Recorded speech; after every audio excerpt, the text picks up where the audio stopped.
Selamat pagi anak-anakku kelas 6 yang hebat.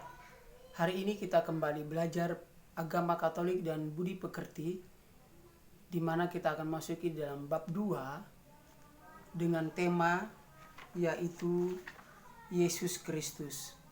Subtema pertama kita akan belajar tentang Nabi Elia mengajak Israel kembali percaya kepada Allah. Nah, anak-anakku, sebelum kita memulai pelajaran, kita akan masuk di dalam doa. Siapkan hati dan sikapnya, kita akan masuk di dalam doa.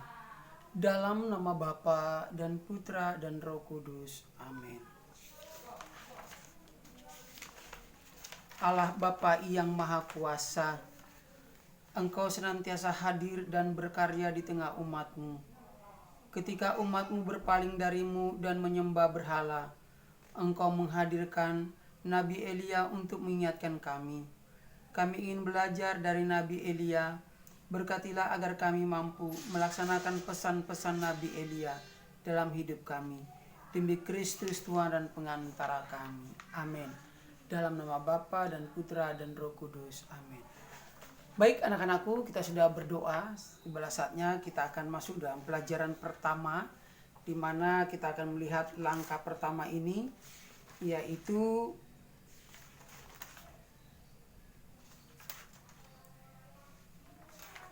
mendalami perilaku setia.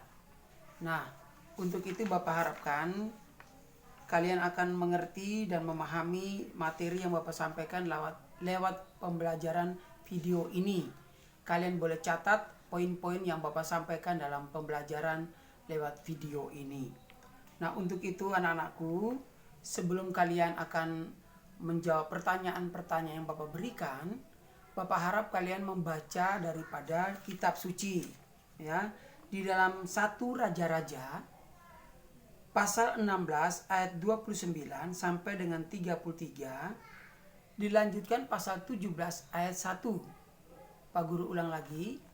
Baca 1 Raja-Raja pasal 16 ayat 29 sampai dengan 33, pasal 17 ayat 1. Terus yang kedua, 1 Raja-Raja pasal 18 ayat 19 sampai dengan 40. Anak-anak bisa ambil Alkitab dan membaca dengan perlahan, membaca dengan saksama, minta pimpinan daripada Tuhan sehingga kalian bisa mengerti dan membaca, memahami sabda Tuhan ini. Sebelum anak-anak menjawab pertanyaan, Pak Guru akan memberikan penjelasan kepada kalian. Tolong catat supaya kalian bisa tahu pertanyaan-pertanyaan yang Bapak berikan bisa mencocokkan dengan tulisan-tulisan yang Bapak berikan atau kalian tulis itu. Nah, atas perintah Tuhan, karena dikejar oleh Raja Ahab, Nabi Elia diminta tinggal di tepi sungai Kerit, ya. Dan Tuhan telah memerintahkan burung-burung gagak untuk memberi makan padanya. Jadi Nabi Elia itu diperintah sama siapa? Tuhan. Karena kenapa diperintah sama Tuhan? Karena dikejar oleh Raja Ahab. Nabi Elia diminta tinggal di tepi sungai apa? Sungai Kerit. Dan Tuhan telah memerintahkan burung-burung apa? Burung-burung gagak untuk memberi makan kepadanya. Ketika sungai mengering, Nabi Elia diminta pergi dan tinggal di Safrat. Tuhan telah memerintahkan seorang janda untuk memberi makan kepada Nabi Elia. Anak-anakku, seorang janda yang memberikan makan kepada Nabi Elia. Nabi Elia mengatakan bahwa Raja Ahab telah bersalah dan menghina Tuhan sehingga Tuhan sakit hati. Karena raja menyembah apa? Menyembah dewa Baal atau menyembah berhala, ya. Anak-anakku, karena Raja Ahab itu sudah melakukan kesalahan, yaitu menyembah dewa Baal. Nabi Elia mengatakan bahwa di kerajaan Israel itu tidak akan turun hujan selama 3 tahun. Karena apa? Karena kesalahan Raja Ahab. Nah, Nabi Elia menantang para nabi-nabinya, dewa Baal, untuk bertempur dalam doa untuk menyatakan kebesaran Tuhan. Dan Nabi Elia berkata kepada Tuhan, dan Nabi berkata kepada Tuhan. Nabi Elia menang apa yang dia mohon datang membakar persembahan. Sehingga para nabi, dewa Baal ditangkap, setelah itu diturunlah hujan. Anak-anakku bisa catat ya apa yang Bapak sampaikan. Dengan demikian, kebesaran Tuhan Allah itu dinyatakan dalam diri mereka. Israel harus berhenti menyembah dewa Baal, ya, dan kembali menyembah kepada siapa? Tuhan Allah. Meskipun Nabi Elia terus dikejar-kejar untuk dibunuh oleh para pengikut, istri Raja Ahab yaitu namanya Isabel. Jadi istrinya Raja Ahab itu bernama Isabel ya. Ingat baik-baik. Nabi Elia melakukan semua itu semata-mata karena perintah Tuhan untuk memperingatkan umatnya Israel agar setia pada perjanjiannya dengan Tuhan. Seorang nabi yang hidup pada zaman Raja Ahab untuk mengingatkan raja dan rakyat Israel atas perilaku mereka yang menyembah dewa Baal. Anak-anak, Bapak harap kalian bisa mengerti dengan secara perlahan ya. Silakan catat poin-poinnya. Umat Israel itu berada di bawah kekuasaan Raja Ahab. Raja Ahab itu memiliki istri yaitu namanya Isabel yang tadi Pak Guru sampaikan. Terus seorang penyembah Baal. Di istana Raja Ahab, Isabel itu meminta dibuatkan kuil tempat idoan mereka ya menyembah berhala itu. Itu kuil Baal agar ia tetap dapat melakukan pemujaan. Itu namanya sudah menduakan Tuhan anak-anak. Setelah kuil selesai dibangun, bahkan Raja Ahab ikut melakukan pemujaan kepada Baal, dewa Baal itu. Sebagian besar rakyatnya pun akhirnya harus turut memuja dewa Baal itu. Tinggal 7.000 orang saja yang tidak ikut melakukan pemujaan dan tetap setia untuk mengikuti Nabi Elia. Agar orang tidak menyembah Baal atau dewa Baal, melainkan hanya menyembah Allah saja yang telah membebaskan mereka dari penindasan di bangsa Mesir. Nah, anak-anakku, silakan kalian akan menjawab pertanyaan yang Bapak berikan ini.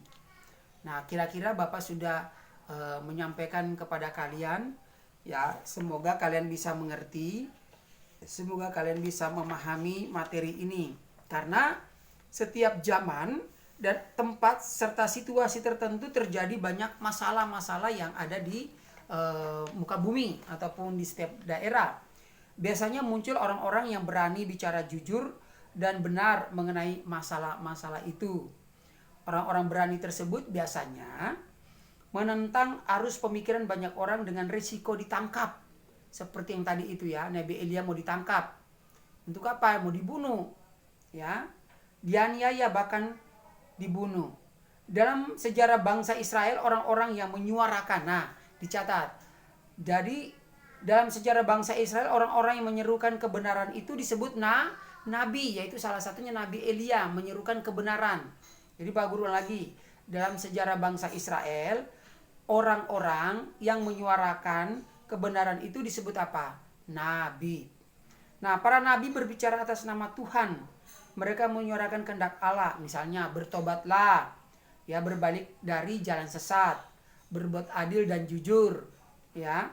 Yang kehendaki ialah belas kasihan, bukan korban bakaran. Jangan menyembah Baal atau berhala, berbaktilah kepada Tuhan saja dan sebagainya. Ya, anak-anakku, kalian harus peka. Kehendak Allah yang disuarakan para nabi itu biasanya disesuaikan dengan situasi yang ada pada saat ini. Ya, ketika umat Israel mengalami kesusahan, Nabi menyampaikan penghiburan.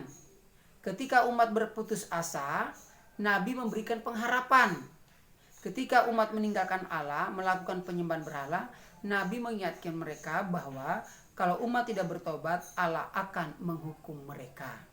Nah, salah satunya itu pada zaman Raja Ahab yang tersesat, mereka menyembah Baal, muncullah Nabi Elia. Jadi Nabi Elia itu antara lain menantang para penyembah Baal. Nah, anak-anakku, jawablah pertanyaan ini yang Bapak berikan. 1. Apa yang dilakukan Nabi Elia? 2. Mengapa ia melakukan hal itu? Karena apa? Tadi sudah Pak Guru jelaskan. 3. Siapa Nabi Elia itu? 4. Mengapa situasi hidup umat Israel pada saat Nabi Elia hidup?